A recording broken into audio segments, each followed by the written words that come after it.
কিরে শালা তোকে একদম ঠ্যাং ব্যাং ফেলাবো যা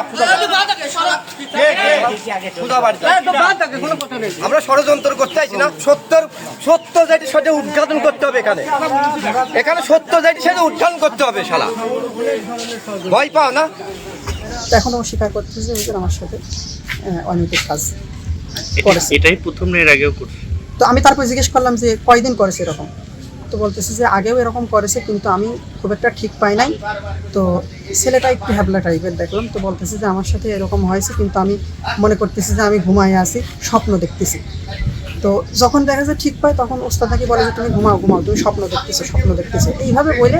ছোট বাচ্চা তো, ওকে যেটা বুঝাইছে সেটাই বুঝে আছে।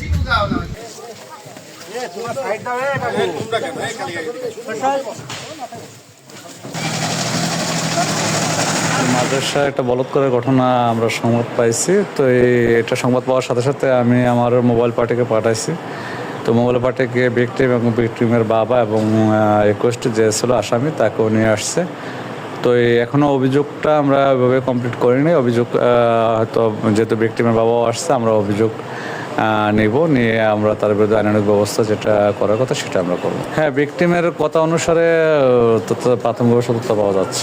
আসলে কোনো ধর্তব্য অপরাধ এবং যেটা জামিনের অযোগ্য অপরাধ, যেটা মানে আপোষযোগ্য নয়, সে সকল অপরাধের কখনো আপনার সালিশ বা আপোষের মাধ্যমে নিষ্পত্তি করার কোনো সুযোগ নাই।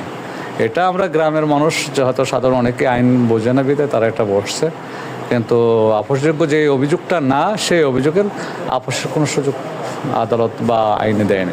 গ্রামবাসীর জন্য মেসেজ, আমরা যেটা গুরুতর অপরাধ, যেগুলো মানে গুরুতর অভিযোগ থাকে, এই সকল বিষয়ে আপোষের চেষ্টা না করে যাতে তার অপরাধের সঠিক বিচার হয় তা নিশ্চিত করার জন্য যারা আইনের রক্ষাকারী বাহিনী তাদেরকে সহায়তা করার জন্য আমি তাদেরকে বলব।